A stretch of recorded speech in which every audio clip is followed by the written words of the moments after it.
So, hello guys, Alicia nyo. Nagbabalik ulit para sa ating panibagong video. So, mga minamahal, finally, natapos din po. Actually, hindi pa yan tapos yung rally ngayon, di ba, Takero?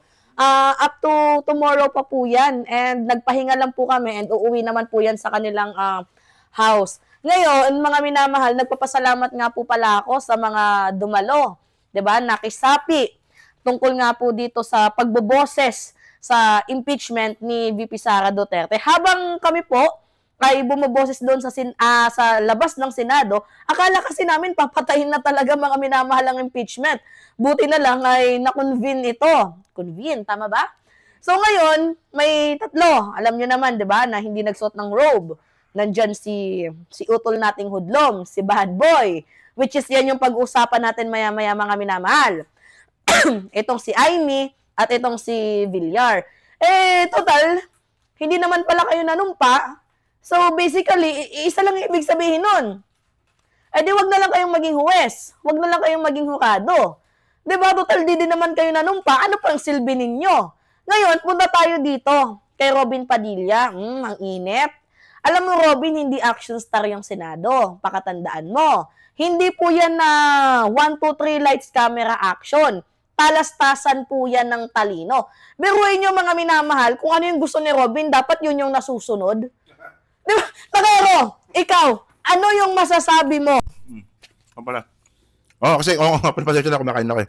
So, ganito, kako talaga to. So, ganito kasi, yung kadibata niya kasi si Joel Villanueva, di ba?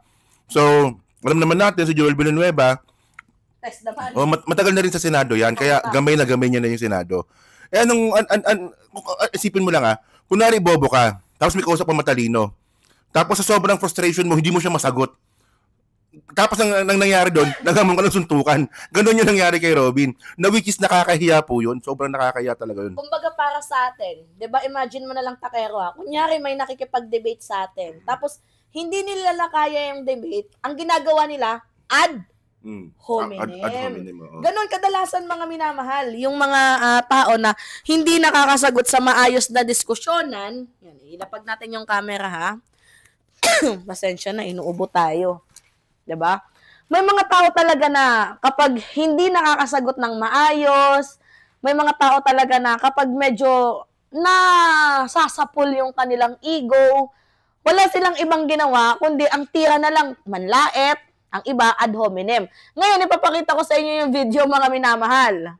Tingnan ninyo itong si Bad Boy versus Testament. Tapos itong si Alan Peter Cayetano patawa-tawa pa. Alam nyo, kala ko si Alan may puso para sa mamamayang Pilipino kasi nagsalita to eh.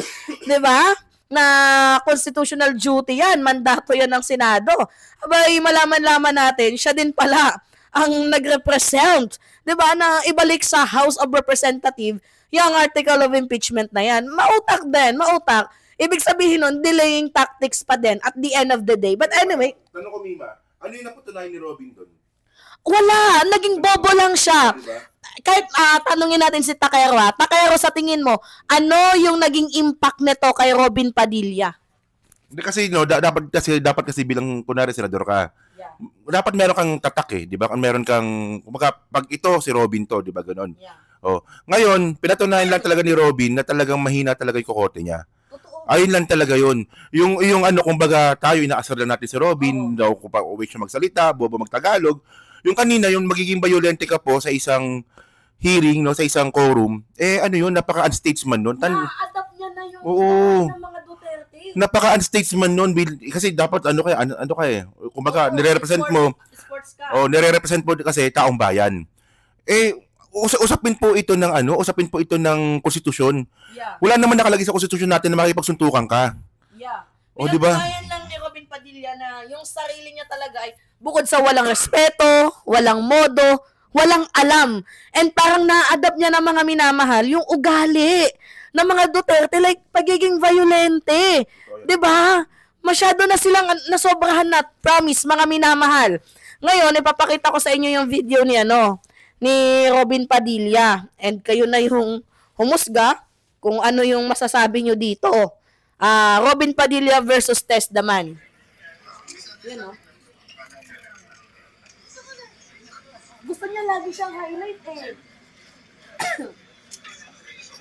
Yan Oh, nag-aamba na. Nag-aamba na, oh.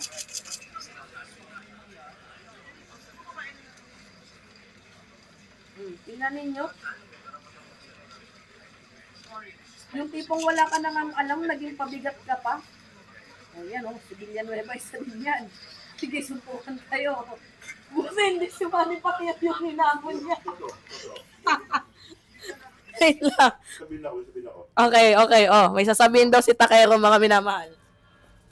Ito, no? Ayoko sa lang dami yung religion. Ayoko sa lang dami yung religion kasi iba usapin yun. Pero alam naman po natin sa Pilipinas na stereotype. Yeah.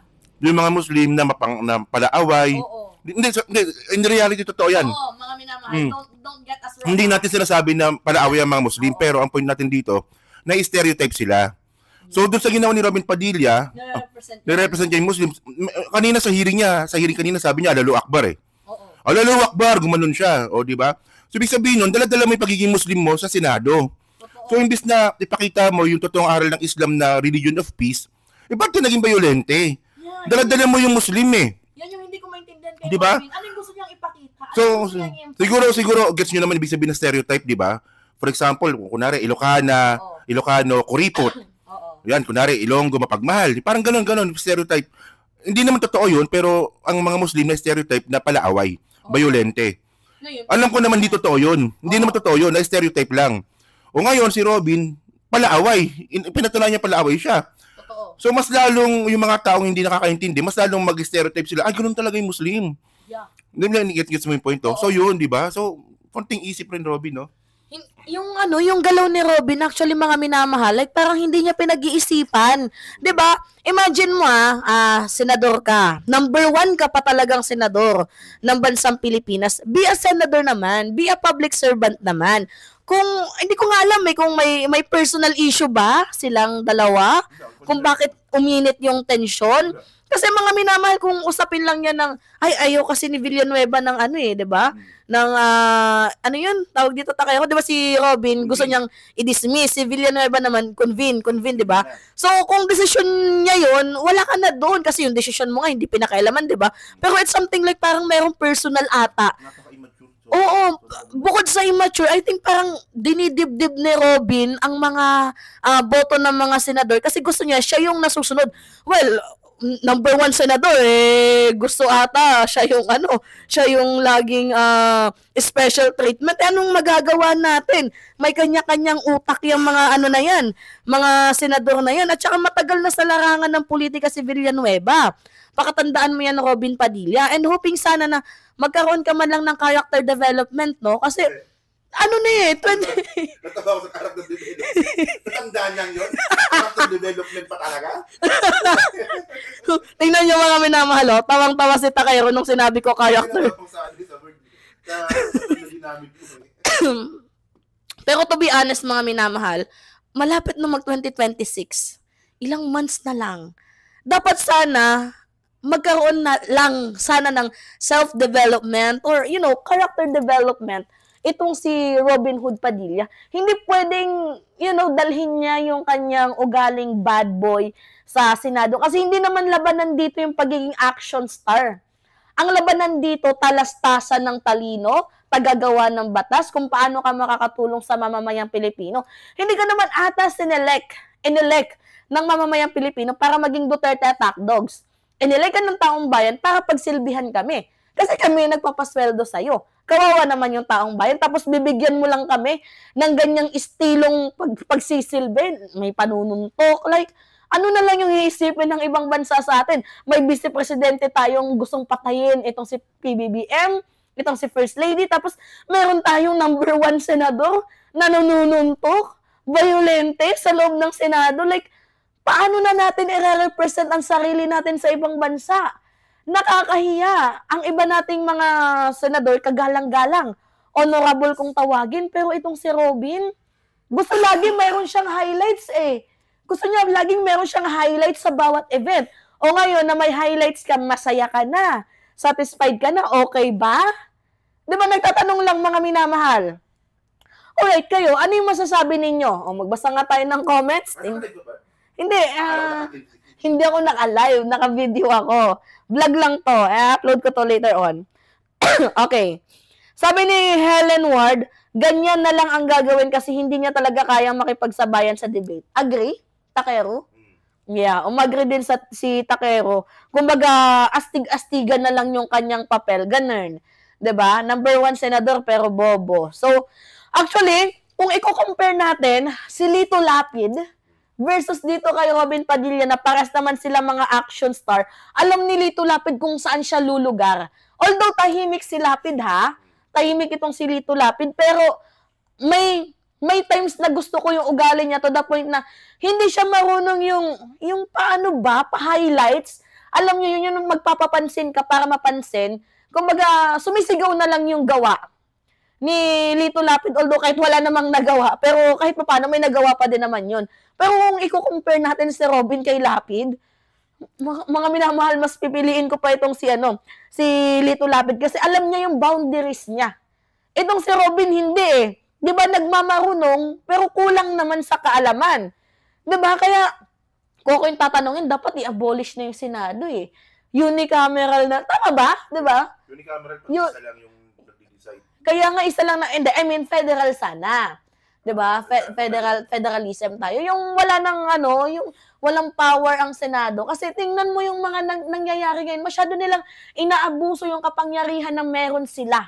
Masyado nilang binababoy yung sistema na supposedly dapat yung ginagawa nila nagsisilbi.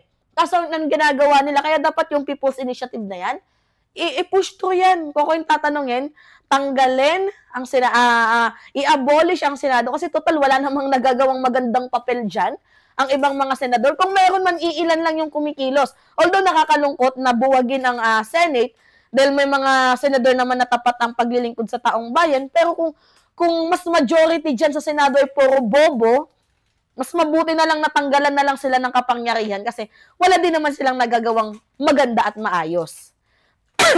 Alright, mga minamahal, magbasa pa tayo ng comments. Sabi dito, uy, may nag-comment dito, nasa pool si Robin ha.